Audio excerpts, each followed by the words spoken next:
Good morning, everybody, and welcome back to Money in the Law, My FM 101.3, with your host, Jay Marsden. He's from the Marsden Law Group. I'm John Drohan. I'm from Main Effort Financial. We are also joined by Tom Harmon, executive producer at the Howelson Cable Access Television. Extraordinaire. And Tom is, this is his first season, so he's a rookie. Rookie season. But I'll tell you what, he's coming into his own. The whole when the rookies come in, they have like some bugs they need to shake off. We have to kind of run the plays a little bit. We have to kind of dumb it down for them in the beginning. We did a lot of walkthroughs. Right? Shorts and pads, not full contact. Yeah, he was there early. He was there right from the beginning of training camp. Yeah, he was. And we did. We gave him like the basic playbook, the basics. Yeah, he came to the voluntary training sessions, the OTAs. Yep. Right. He did come to the OTAs. Yep. And he did work under both Bruce and Don, right? So he kind of had like some mentors to see if he could kind of aspire to be like them. Oh yeah. And but you notice they're not around anymore. They're gone. No, they're gone. No. You know why? Because they gave him fly, be free. Here you go. Fly, be free. Yep. That rookie has left the nest. That's right. And he's well on his way. Yep. So we're proud. He's kind of an entourage. Have you noticed that? Like when you come in, there's all these people hanging around in the waiting room. They're all just waiting for him. It's a thing, right? Yeah. I mean, those are like his people. I got a guy. I think it's a thing, right? It's a thing. Yeah. He's you're starting to. Which I didn't expect. Like that was like he's great. He's picking up steam. And then all of a sudden you start seeing these other people show up, and now he's got people, and now he's got people on his payroll. He's got people he's got to take care of. And if things work out in this at this golf tournament, right? That could put you into the stratosphere. That could put you into the next level. Into the next level. Yep. So tell us what it's like when what I don't want to do. I don't want to curse you. Like the whole sophomore jinx. So this is your rookie. Enjoy it, right? You're still under the rookie contract, so you're not really getting. Everybody hasn't seen you yet. You're not really getting comped for all of the stuff you're doing. But you know what? Next year you're coming to a contract year. And we'll see what you got. When he opts out and says, "I got to go do something right." different. That's right, because Christian opted out, right? Jokers. Christian, he opted out of his contract. Went free, and you can't blame him, right? It's a business. Go see what you're worth. Go see what you're worth. Yeah, go see, test the market, right? Go see what you're worth. All right, so it's good. We got Tom locked up for the year, nice. So it's good. Fantastic. It's good. All right. And what about our contracts? When is? Are they up? It's time. Who is our agent? It's a little bit.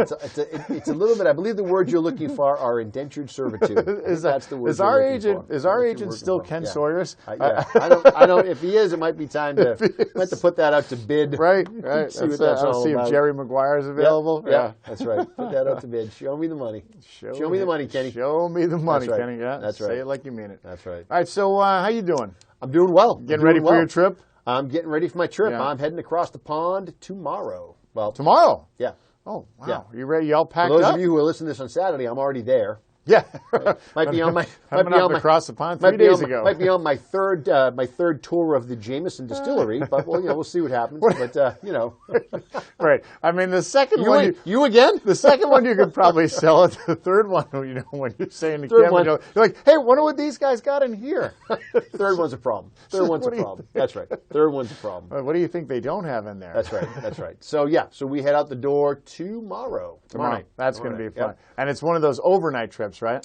You're going to fly overnight? To Logan about 7, which means we get there at like 12:01, which is 6 o'clock their time. Yeah. 2-hour road trip from the airport to Cork. And so, I'm assuming that the road is just littered with Bloody Mary stands all along the way. Of course it is. Why wouldn't it be? Of course it isn't. Yep, of course it isn't. So we'll have to make some arrangements. But, it's funny. You can appreciate this. This is the longest, right, that I've ever gone not seeing one of my kids. Oh, right. I mean, she's been overseas all semester, and she's been bouncing around, traveling, having a great time. And sure, you get on FaceTime and all that stuff, but obviously not the same. No, right? It's not the same. But it does make a difference. I mean, yes. Think about it. If you were downrange in overseas back in the day in 19 when it was a phone call and a letter. That's right. But it wasn't a regular phone call. It was a long distance phone call, which is or a collect, even better, a collect phone call. I can only imagine your old man, like every time the phone rings, right? And this is back before answering machines, right? And he knows that Jay's calling, right? Jay, we haven't talked to Jay in a while. He's probably going to call. every time that phone rings, right, like the hair on the back of his head stands up because he knows. All he hears is money. Oh, All he hears is money. Yep. Collect from Jay. It sounds like one of those Coinstar machines at the front of the grocery store. Just money, just. That's right. That sounds like the all right, slot machine. everything seems like you're doing okay. You know? Like 3 cherries coming across the line. Oh, you do the old collect call. Hi, I'm calling collect. Hey, Mom, everything's great. Talk to you later. Yeah. Right. Yeah. Remember in the collect calls? Remember, like you could actually speak over the operator, Yes, right? You're like, yes. Dad, take it. It's me. It's Jay. Right? And then the operator would be like, just, I just collect. And that's when that's when like calling Florida was a big deal. It Remember? was. Like, I mean, oh my gosh. I mean, calling New York from Connecticut was a big deal. It was everything was here. See, Tom, you don't remember this, right? This is like before your time. I mean, if you called outside of like the greater like Middlesex County, it was cha-ching. You were paying real money. Yeah. You were monitored, right? That was like calling from prison, right? Right. That call. And by the way, that's about what the rates when you call from prison now are like. That hasn't changed, right? That hasn't changed. Oh no, right? the prison calls still hurt. Someone's making a fortune on that. But when you made that phone call, when you called Aunt Isabel down in Florida to check in on Mom's sister, and the whole time your dad's pacing the floor, like, how long is this call going to go? He's, you know what you are? He's like a taxi cab driver, a 1975 taxi cab driver in New York City. So I'm going to let this meter run. Yeah, you want to go in and give your presentation? I'll just be waiting right here for you. Let's move that along. Everybody's good. That's great. All right, she's nowhere else to be. That's right. She's fogging a mirror. All right, let's wrap that up. That's right. So just crazy. And then God forbid you just said, but then the only way to kind of get around that. The only way to combat that is if you called from a payphone and you had literally you had just robbed like 15 gumball machines, and that's the only way. Yeah, you're like, and it was stressful. And by the way, not only was it stressful, we had to put them out on the. You remember the metal tray that was underneath the phone, and you had to put them on the tray money because if God forbid when it kind of came on and said you have 30 seconds left your call, and then you start looking for the change, it's too late. You're done. That call is over, and you think it's a dime, it's a penny, and you're just like, and then you look and you say, well, if all I have is a dime, so I get another minute or two. If I had a quarter, I go big. I can really finish my conversation, and. It just doesn't the call was over, and it wasn't coming. No one was calling you back. No, right? No one's calling you back. No one stars 69 in you. You're calling from some random payphone on the side of a gas and sip. Yeah, they don't know. They don't know what the number of that thing is, and that's it. Right? And you're not talking to your parents for another month and a half. Nope, maybe. That's it. Call's over. Call's over. They kind of give you a little heads up. You're like, I'm running out of change. I got to run. All right, everything's good. I'll see you next week. Click, done. Yes, the good old days. Yeah, so the good thing is you don't have to deal with all that. Well, what you do is you look at the phone. What were you always looking for when you were at the payphone and you knew you were running out of gas? You were looking for those words that may or may not break your day, which were no incoming calls. Because not all of them said no incoming calls. Oh, yeah. So you'd be shouting that number up. Call me back. Yeah. Call me back. On this number, right? Yep, on this number, and then you grab the phone call like you were a drug dealer. Call me back, right? But call me back was a long distance call most of the time, right? Yes. And then it'd be like, I don't know, Fred, I could see my old man like dialing that number, like I didn't get the number. That's not the 617. I'm not calling that. No. And then usually, right, in the world we lived in back then, if you will, that this assumes all of this is happening, and there's not somebody standing outside the booth looking at you like, if you don't finish this call in 5 seconds, I'm going to tip this booth because I need to make a phone call. Because I'm going to make a call. Yeah, that's right. Because that's how else am I going to call him? Because no one else. That's how you made phone calls back then. That's right. Back in the day. It's so funny. It's so funny. Like when you see them, right? When you see payphones, oh my God. You look at assuming you even see them, right? Yeah. I mean, where do we see them? I think I might have saw them like at the train station or something. I'm like, what? Yeah. Like who you? How do you? I wouldn't even know how to use. Like how do you use that? Right? Yep. And then there was all manner of fancy phone booths.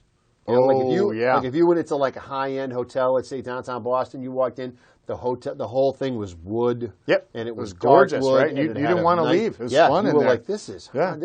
You walked in, you could hear, like you were in a soundproof container, right? Compared to standing out. The other ones were those, like maybe a divider, right? Maybe you had a divider, but that was it. But everybody could hear all your business. Yeah, you listen to everybody else's phone. But you know what? No one thought anything different back then. That was the way it was, right? It was like, and you know what? You like didn't care what other people were saying. No. Where now, like if you heard somebody talking to you, you're kind of listening, right? you're You don't hapless care in what a they, yeah, you conversation. don't care what they Then if say. you're really cool, you get into one of those red British boxes. Oh, So classic. which they still have. I Yes, don't think of they course work, but they. No, but you yeah, want to they- make a phone call. if Right, you need they're to. so Yeah, cool. so Yeah. cool, so cool. You can make- But that's not what we're here to talk about today. No, that's not what we're here to do. But so good luck on your trip History of tomorrow. phone booths, fascinating. That's enough. That's all you need right there. Yeah. And Thank and you. you're on your way, and it'll be great to see. It'll be great to see Riley. She's going to be, she's going to be. I'll tell you what. She's going to be like the big, large, in charge kid Yeah. when you see. Yeah, her. she's gonna already be said how full psyched grown- she is to see yeah. mom and dad, And you know, she's and- going to be yeah. like, listen, come here, young grasshoppers. Let Yeah. me show you how Ireland works. Oh yeah. That's right. She's gonna try to school us up. She's gonna try to school us up on the bar scene. And and you know what? It'll be worth the price of admission Yep. because just kind of watching her, because you're probably in her gonna, element. it's going to get you, Oh, right? yeah. It's going to get you because you're going to be like, wow, look at this, because she was a grown up last year. Like, I mean, now Yeah. it's going to be like, Now really? she's like You're legit real? grown up, which you're means real. dad's getting old. That's right. That's right. Doesn't So- mean you're getting old. So that's it. So looking forward to that. So that's all I get going on. That's all roads lead to Cork. That's right. Is that I didn't realize that. Yes. Oh, okay, good. Yep, they do this week. Yeah. They do this week. So what do you want to talk about when we get back from the break? What's on your mind? I mean, well, we're on our recording. We're the day after the election, the midterms election. yes, so yes. we might want to dabble in a little politics. Dabble It's in always politics. It's always fun, and just kind of talk about what are some of the ramifications. And so right now in recording, there's still some things that aren't they're fully still decided yet. hashing it out? Yeah, so we don't kind of know who's in charge, who's kind of who's the majority in either of the two legislative bodies. So we'll see. I'd like to talk about that kind of what the impact that's going to have on maybe the things that Those things appeal that to go up us and down. Those things that go up and down. in the money in the, The law stocky world. market? in the All right. money in the law world. All We'll right, talk about all that. right. After the break, we'll get back. We'll talk a little politics. We'll talk a little money in the law, and we'll bring it all together. Just like we always do. We'll see you in 2 minutes. And we're back. Money in the Law on IFM 101.3. Jay Marsden with the Marsden Law Group. John Drohan, Main Effort Financial. Talking in the break. Tom, talking through the break. Tom steering us through the cosmos here, making us look good. And we just finished wrapping up the history of the phone booth. And right now we're going to segue right into politics. the midterm politics because it's you're hearing this on Saturday. We're taping this on Wednesday. It's the day after the election. And So everybody knows. Everybody. It's decided, yeah, right? some things have to be decided. The market is not booming. It's not going not crazy. tanking It's not either, doing right? much. Yeah, It's not yeah, doing yeah. much. And this is one of those sort of geopolitical events that we talk about all the time, which is, they happen. They're difficult to predict. They obviously have an impact on the market, and obviously who controls Congress, who controls Washington, who controls the policy debate. Who controls the House of Representatives, who controls the Senate, House of where does Lords. that go? Right, that's right. That's later. But that's kind of what we're looking at. And that's what we're talking about today, which is where do things go from here? We always say the market doesn't like uncertainty, right? Market likes to know who's large and who's in charge, and market likes to figure that out. So right now, a couple of races need to be figured out. One of them might not get figured out until December. That's right. That's right. The Georgia So race, that right? Georgia Yeah. race might not get figured out until December. So we don't really know who's going to sort of be in charge and and even if we finally do know who's in charge, then it becomes a question of, well, by how much are they in charge? Because then it becomes a question of, do they have the ability to affect policy change, and what does that policy change look like? And you're guessing that there's probably a whole small army of people that have war gamed this out long Sure. before the election. And so if the Republicans become, or whoever kind of takes control of the House of Representatives, whoever takes control of the Senate, there's a list. There's like a priority list, right? It's like a Christmas shopping list. Yep. Like, these are the things that we want to. This is what we're going to try and do, because everybody knows, they all know that once the election's done and it's decided, they're on the clock, because in 2 more years it's going to happen again. They're on the clock. I consider it a bit of a hobby, right? I certainly enjoy following politics. So my question, when the dust does kind of settle on this, is, what is the plan? 'Cause I didn't hear a lot about that. Yeah. I didn't hear a lot about the plans for what we were going to do to fix whatever you might consider as broken, right? So Right. I think one of the articles I read, they put the idea of how you're going to fix inflation, right? Yeah. Hey, you're talking about how we should Yeah. elect you. What's your plan to fix inflation? Yeah. And a lot of people didn't seem to have a lot of bright ideas about it, And I think my sense of it is always that when you're running as that person to say, look, I'm better than this person. I'm Pick better, me. especially Pick if me. I'm the person that's already there, right? That's right. That's right. I'm better than the incumbent. Change is good. Get them out of here. Put me in place because I'm going to make a difference. And then that's the question that you should be asking. Forget like you versus them. The question is, look, if you're saying that it should be you, well, what's your plan to fix it? I mean, because here's what the answer is going to be. The answer is going to be, well, we're going to work closely with the Fed to see what we can do to. And then the Fed is going to say, well, these are the things you need to do to bring down inflation because this is what's driving the inflation issue. Right. The things driving the inflation issue are separate and apart from who's sitting in your seat. Yeah, right? and then it becomes right, and then it because it's an election, because it's a race, it has to become political, right? Of course it does. So it has this like it's always going to have this the political like asterisk next to it. It's like, well, what are you going to do to fix inflation? Well, these are things that need to get done. Yeah, but the first thing I'm going to do is I'm going to get and we're going to stop these clowns that have gotten us to this point, right? So it has to be this almost combative attack to it, as opposed to. And if you're the one doing the analysis, the first thing you got to say is, let's put aside the culture war stuff, right? Like, okay, fine, you're for the abortion issue. We're going to put that aside, right? Because that's a values issue, and that's separate and apart from if your answer is these guys are wrecking the economy.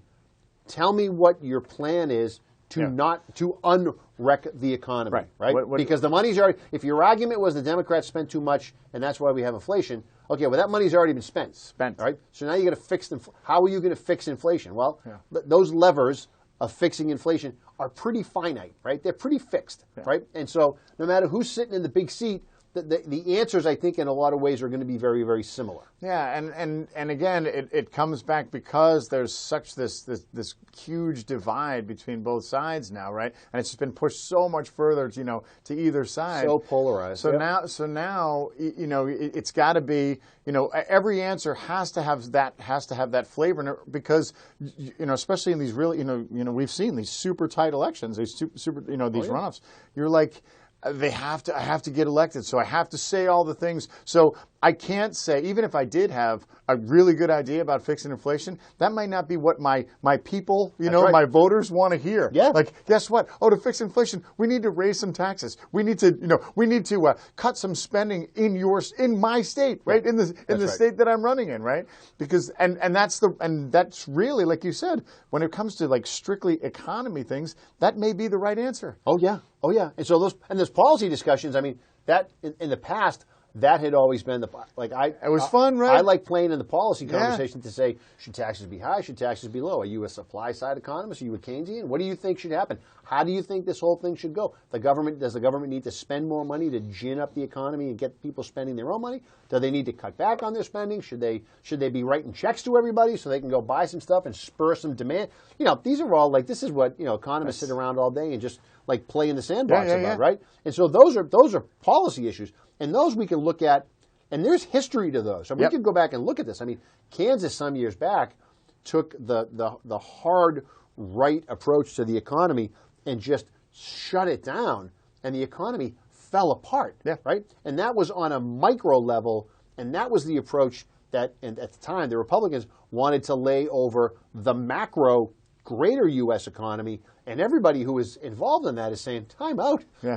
Look what happened in Kansas. Watch that! You think that's a disaster? Yeah. Try to do that across 50 states. Are you out of your mind? To have 30% unemployment. See, Yeah. like just because no one knows what that looks like. No, I mean, they did in Kansas for that period of time, right? But can you imagine? Can you imagine 30% unemployment in California? We had it during the recession, right? And that was touching on 22, 25. We were touching on Depression-era levels of unemployment.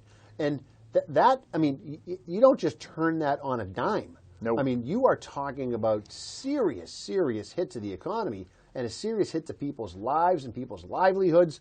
And the ripple effect on something like that is disastrous. Yeah, so economically, right, so then and when you talk about the ripple effect, so recession, depression, super high unemployment. What is that? What does the stock market usually think of that? Oh, they don't think great things about that. Let's get, you know what? I'm psyched. Like, look at my 401k is going through the roof right now. No, that's not how it works. Right. Like the stock market, when the economy goes down, your stock market is going to... Consumer confidence, companies just pull back the reins. Yeah, companies pull back the reins, or companies they pull up shop Yeah. and they're done. Yeah. Like they're done. Like we're out of business. Right. And Right. oh, by the way, you had your advisor put 15% of your portfolio into this particular company. Right. Oh yeah, these guys are great. And the next thing you know, they're done. Yeah. And the multiplier effect that has on everything else around you, it just turns into, it just falls apart at every level. So it's right? not. This isn't like a doom and gloom conversation. No, not doom and gloom. No, but I think the message is elections have consequences. Elections have consequences. Exactly, they have consequences, and they have what'll change when especially when you talk about the policies that have to do with the economy. Right. Like those economic policies. If someone is getting, if you're voting for somebody because you don't like who they're running against, right? And you're basing it on that, and you're like, oh yeah, or you don't like whoever's in the White House right now and you're basing it on that, and then and your guy doesn't like him either, or your girl doesn't like him either, then you're like, okay, that's all well and good. Everybody, that's what America's all about. But understand that's not going to fix the economy. No, that's not going to affect you necessarily in a positive way. You're asking the same questions. Right? Okay, fine. What's your plan? Yeah. Right? That's all. I just want to know what I'm saying no to. Right? I mean, if I say no to my person, who I either whatever color of their stripe is, right? Whatever party they come from, but you're going to say to the new person, well, these are the things that you're promising to fix. How? Yeah. How? Right? Really ask the question, right? Yeah. And say, look, what's going to happen? Do some research, talk to some people, get both sides of the issue. Is that going to help out? Again, what you might find is the options are the same. The degree to which those options are utilized might be different, but the options are the same. There's very, very similar, approaches to this. Again, I don't think you're making a wholesale move to do something. The Fed is saying, look, we're going to raise rates a little bit, and everybody's waiting for the signal. Yeah. Everyone's waiting for the signal that says this is probably the last rate increase, right? I don't know. My sense is when that happens, bang, uncertainty gone, Yeah. right? And does the stock market say this is it, right? We know where we're at right now. We know what our new normal looks like. We feel clear on what's going to Off and running, off we go. Let the gun go and let's start. Right? That could be what happens. I don't know the answer to that. I think that's part of what we're sort of potentially playing in right now. Or it could go the other way. It could be, this is the new normal, and guess what? We're going to wait. Your institutions are going to be like, okay, we're going to hold back a little bit and just kind of and use the fact that now these rates are higher, and use the fact that whatever our economic policy or economic goals are, we can use now that the higher interest rates. Where remember we weren't dealing with it, our interest rates were like almost zero. Like there was nothing. 2.5 a year ago, right? They were nothing, right? Yeah. So and for years, Yeah. for the last 10 years. Yeah, well, we've joked about that on the show before, where you've run an inflation model for somebody on their portfolio, and if you had inflation ticked above 3%, they thought you were insane. Yeah, they're like, no, that'll never happen. It's always been 2. It's always been 2. Run it at 1.5. Run it at 3. It feels better. It looks good. Yeah, the numbers look better. I can retire sooner. That looks better. That looks better, right? Let's not plan for the worst, hope for the best. So that's a little dicey. And so I think that this, depending on where this shakes out, depending on where some of these races shake out, if we get this bifurcated Congress where we have the Republicans control the House and the Democrats control the Senate, that could be good. I mean, that could force people to work together, or it could just create a stalemate where everybody just says, well, you know what, then it doesn't really matter. Nothing's going to get done. We're going to do a lot of talking. We're going to fill up a lot of news hours, a lot of time on TV. Yep. And all your different a lot of culture war news stuff. stations. A lot of culture war stuff. And then don't forget, it's you mentioned 2 years. It's 2 years, but it's not really 2 years, because the presidential election is going to get ramped up, especially this Monday. year. Yeah. It's going to start very, very soon, right? Not hopefully not too soon, because then it puts everybody in a holding pattern. But I mean, everybody comes out kicking. Usually by the end of 23, Well, right? think So about- you'll know the format. You'll know who the players are going to try to be. And this all comes back to, and so think about it when you as the average voter, what is the average voter listening to or hearing right now? Is it economic questions? Is it economic policy? Is it like No.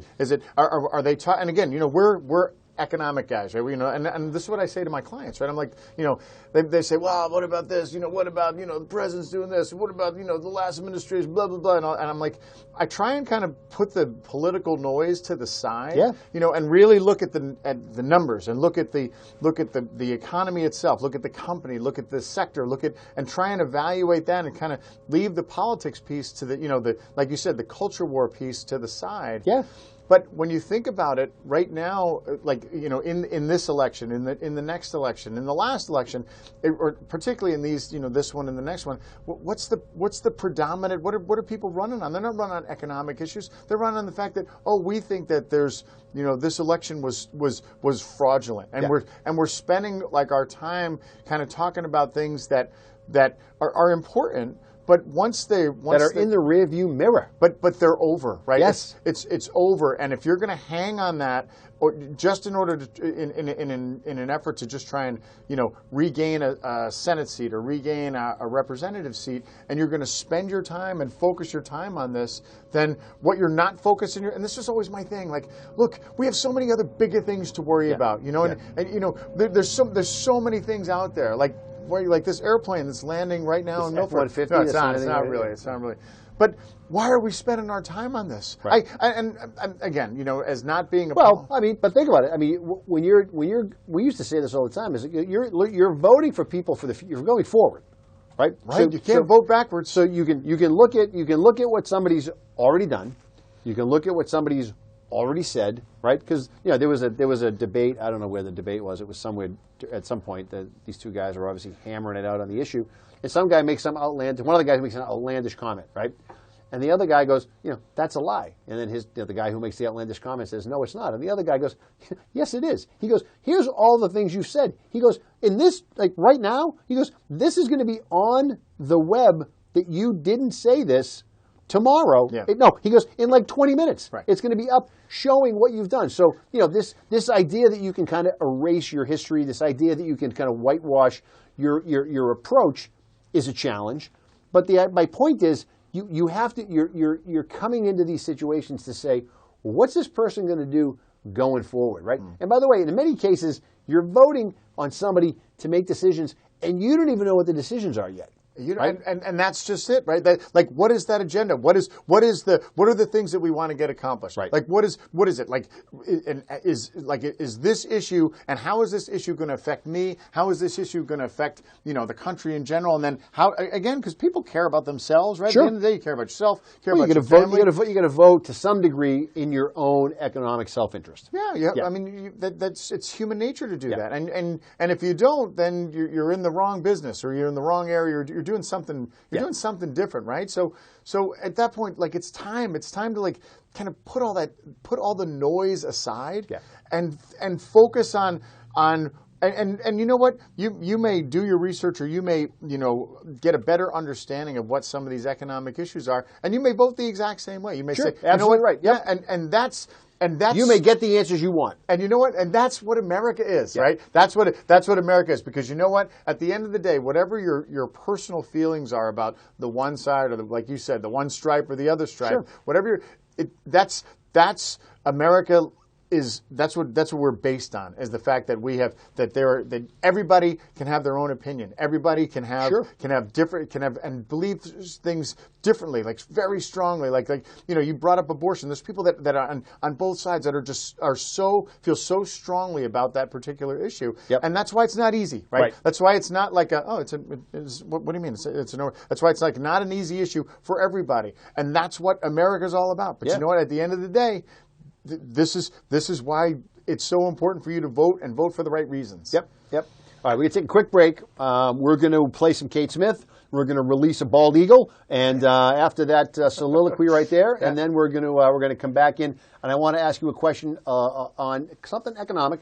a little closer to home here in the Great Bay State. So we'll come back from break. And then can we go out with some? Can we put on some? I mean, I bet at HCAT we're going to be able to. Ray's going to throw some Lee Greenwood. Little Kate Smith. Proud to be an American. Kate Smith. Yep. I love it. All right, all day, every day. All right, we'll be back in 2 minutes, and we'll jump back into to some more Money in the Law on My FM 101.3. And we're back, My FM 101.3. Jay Marsden with the Marsden Law Group. John Drohan, Main Effort Financial. Tom behind the scenes. Wait a minute. Speaking of the Marsden Law Group, speaking of 847 Washington Street, I mean. Whoa! I'd say so. Right now, Jay's. So for those of you who don't know, I was just about to say. Yeah. Okay, a little context. 847, the worldwide global headquarters of Marsden Law, makeover, Solaris Hill Advisors. Oh yeah, has been woefully in need of a paint job, stripped to the bone, for quite some time. Quite some time is all I got to say. Well, it's only a 500-year-old building, right? Yeah, I mean, that's so, right. That's you know, right. Give them a little slack, right? Yeah, it looks good. So so we finally brought some guys in this week. God bless them. They're doing a great job, and they are stripping this thing down to the boards because there's just so much paint on it. It's far beyond a power wash. How many coats of paint has that building had? I do not know. All I know is right now they are in a bunch of tiny little hermetically sealed buckets, and they are on their way out the door. So we've been chipping it. Now, here's the thing.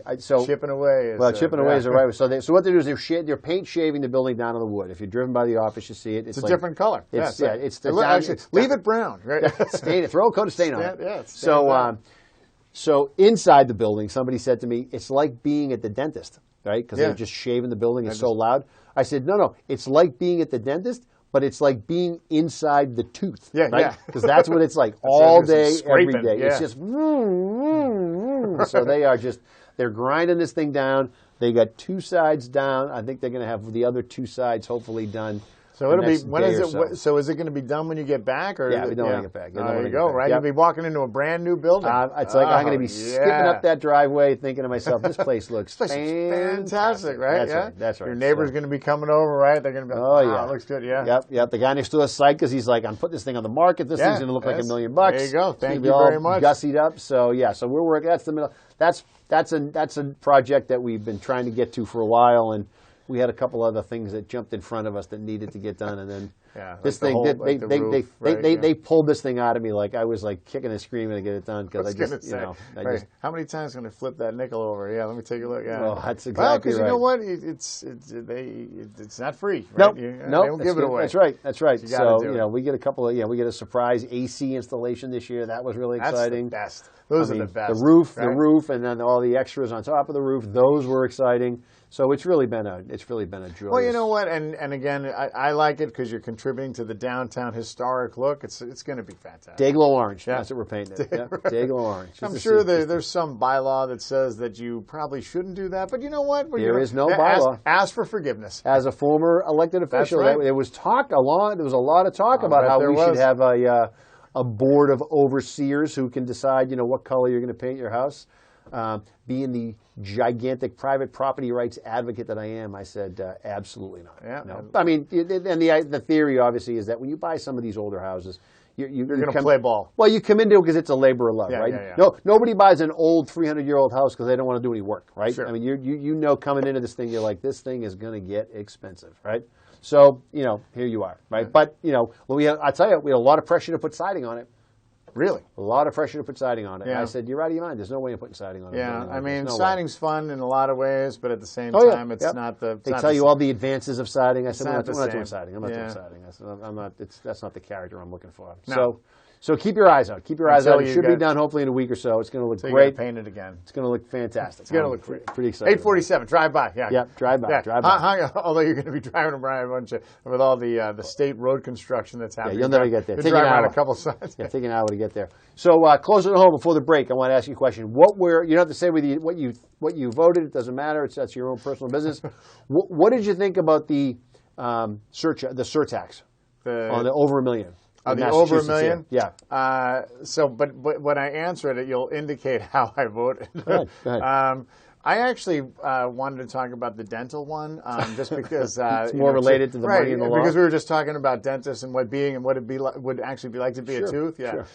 No, I'm not a fan of the surtax because, and here's what I don't like about it. What I don't like about it is I don't like how the state includes the one-time sale of a property, the one-time sale of a business, and that counts towards your income. Sure. And that to me is the, and because the people that, and again, we're in Massachusetts, right? So somebody, and we talk about this all the time, it's time for it's time for mom and dad to move out of their house, right? Yep. And 99 out of 100 times, their biggest asset is their home, right? Yep. Their home that they bought for, $115,000 back in 1971. Yep. And they've added on to it, and they've raised a family, and then, maybe someone has moved in or whatever, but because they bought this house in Wellesley, or they bought this house in Newton. Anywhere. Right? Any Metro West community, any of those communities that are really, and they're sitting on some land, and you know what? Now their house is worth $1 million, or their house is worth $1.3 million, or whatever it's worth, right? So, and they've worked, their hardworking jobs their whole lives. It's their biggest single asset. They pat themselves in the back. They've paid off the mortgage. They play by all the rules. Yeah. Yep. Yeah. So the theory of the proposal of having, to have that surcharge that, for people who make over $1 million. Sure. So that's a different animal. If you or I, well, not me, but, you probably make a couple $7, $8, $9 million a year. Yeah. So somebody like W2, you, somebody like we're going to put Jay's tax return right now up online. But for that, that's a different demographic, right? That's a different demographic than but then when you throw in the by the way, if you sell your primary residence, right? You sell your primary residence. Now remember, there's a federal exemption for that, right? Yes, there is. So I have from the federal taxes, from the federal income, I don't pay a capital gains tax for anything above and beyond $500,000, right? That's the federal rule. But now Massachusetts is going to say, the state is going to say, hey, oh no, we're going to pay an extra 4% anything above and beyond $1 million for that. And then the other part of that as well, not just real estate, but the sale of a business, right? Yeah. So if you're somebody who's worked hard and built your business, and your business has value to sell, and someone by the way, your business value because you worked hard at it. Yeah, your business has value because you spent your whole blood, sweat, and tears, your whole career to kind of get you to that position, right? Yeah. And then why is it then when it comes time for you to retire, right? Yep. And that's what if you, let's say you have a law firm, right? And you're going to sell your law firm, and you've built it, right? It's time for you, and it's time for you to retire. Why do you need to pay that extra tax? Why to the state? Why does the state need to get that extra tax? And then there's the whole thing about what they're going to use the money for, and you can make that argument. Well, then the arguments against that are that if you're going to give them a $2 billion amount of money that's supposed to be allocated to these things, well, then we're just going to take the money that would have come from other sources. Yeah. So you're not giving them $2 billion. You're giving them $2 billion. You're taking, I don't know, are you taking $1 billion? Are you taking $1.5 billion? I don't know. But they're going to get that much money, and then you say to yourself, well, that money that is supposed to generate isn't really going to, they're not getting it all because it's coming out of something else. It's a zero-sum game, right? So that becomes a challenge. I thought it was hysterical when and I'm not a fan of it. I'm not a fan of it. I don't like the class warfare aspect of the idea. I don't like this idea of saying this person's been really successful and they've worked really hard. And by the way, they're already paying a lot of money in taxes. Oh yeah. Anyway, at that level, right? So let's assume that let's kind of disabuse everybody of the notion that they're not paying their fair share, right? They're writing a check. Don't make no mistake about it. They're writing a check, and it's probably a big check. Yeah, right? and that's the thing is a lot of people don't realize is you hear all this all these famous people we won't name any names, but where they're like, oh well, they've gotten out of not paying tax. They've ducked the IRS. Yeah. They've had all these all these real estate and crazy tax loopholes and stuff. So the average guy or girl who makes a good amount of money, there's no they're paying taxes. Yeah. Like Yeah. they're like when you're in the 35% tax bracket, you're paying taxes, and you're paying a lot of money in taxes. If you're in the 35 bracket, you're making some coin, and you're writing a check. But you're also paying a lot of money in tax. That's true. Yeah, Right? yes. It's not like they're paying. It's not like they're paying the same. It's not like they're paying the same. And this is some. So I thought that was. But one of the things I thought was they put a postcard out there, and they were like, these are the people that can afford it, right? And then they had some pitches of some people in town. So in Massachusetts. So one of the people they had was a member of that small firm in town that started those mutual funds. That small company. Right. And I'm laughing and I'm thinking to myself, let's stop and think for 1 second. So the thank you, right, to this person's family, right, for doing some good. Yeah. Right. Let's look back and let's say this person's company, this family's company, in addition to putting, Boston on the map as a home for financial services, and then in addition to, between the employees, I was going to say, right? A few jobs, right? They created a couple of jobs, and those, by the way, not low-paying jobs, right? Those jobs created a fair amount of wealth, right? So those jobs created a fair amount of wealth. And then the company that they created that manages people's money created a fair amount of wealth, okay? And then created a fair amount of retirement wealth for anybody who might have a 401k run by this small, as yet unnamed company. Those people and then in addition to that, there are innovations in the financial services industry around things like charitable giving, right? That have put billions of dollars back into charities in the community and have made it easier for people to be charitably inclined, right? Like they did something with municipal bonds. I just found it funny that they sort of, they didn't kind of boogeyman them, but that was kind of the idea, well, right? They weren't thanking them, like you said, right? That's right. They weren't saying they can afford it. That was the answer. They can afford it, right? Yeah.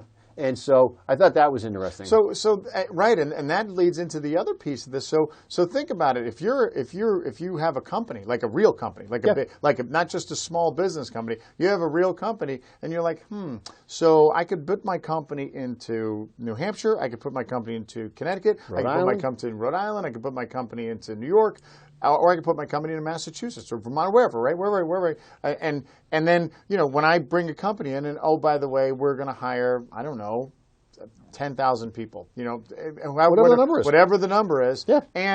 And then I'm going to pay whatever the corporate real estate or the taxes that go along with owning a property or running or leasing a property and the vehicles and all the equipment and all the money that comes in from the company that the company does. And now what you're going to do is you're going to say, so if I want to sell this company or if that's the way, if that's my plan, I'm going to have to pay an extra state tax on this. Right. On top of that, as opposed to if I did it somewhere else. Right. Right. That's because again, from an economic development standpoint, everybody's like, oh yeah, we'd like to keep it because we like jobs. Think about it. Think we were talking about the election. What's one of the big things? Talking about, we're creating jobs, big jobs. Yeah, but who creates most of the jobs in this country? Small businesses. Yeah, small businesses. Yeah, companies. So you're 4 years out from wrapping it up. Right? Yeah. You're 4 years out. You're like, I'm getting ready to wrap. I'm getting ready to shut this thing down. I'm going to start soliciting some buyers. And by the way, I'll be selling my company not from here, right?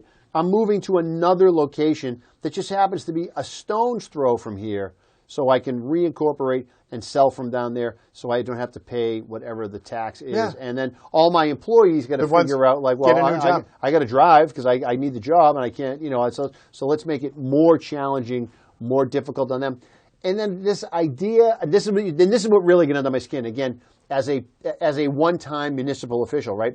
What got under my skin was this idea that, well, we're going to earmark this money, right, for these particular locations, right? To which I say, look, if you want to spend money on those projects, spend money. Stand up, right? Make your argument, take a stand, right? And realize that this problem needs to be addressed. And we're going to throw some money at it. If throwing some money at it means everybody's taxes go up, then everybody's taxes go up because they're all going to benefit, right? So why are we putting these types of improvements on the backs of those folks who, in many cases, you might make the argument, again, this is, you want to go back to the class warfare piece of it, right? So if the answer is, well, this is for education and transportation, those people that you're sticking the bill with, there's a very good chance that their kids attend private school If you want Probably. to play that game, Yeah. right? If you're a small business owner, you say to yourself, well, if for any number of reasons I can afford to do it, they might attend private school. Yeah. And they're probably not taking the T.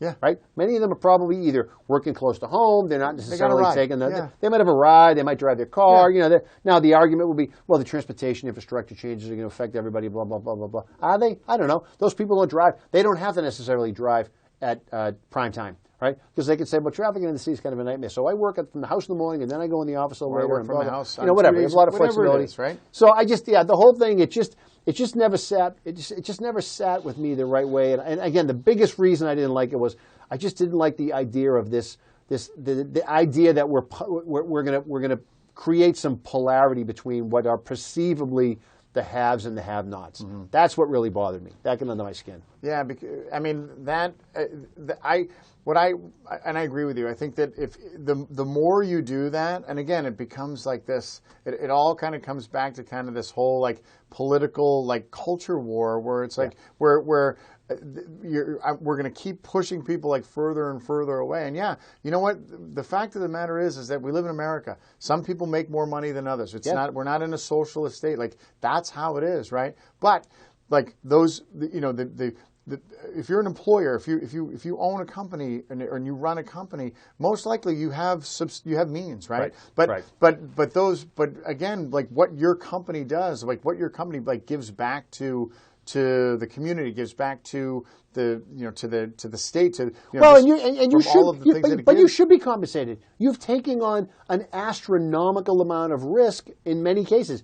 Every one of those business owners has an origin story, right? They will tell you when they decided to take a chance, right? And they'll say, look, you know what?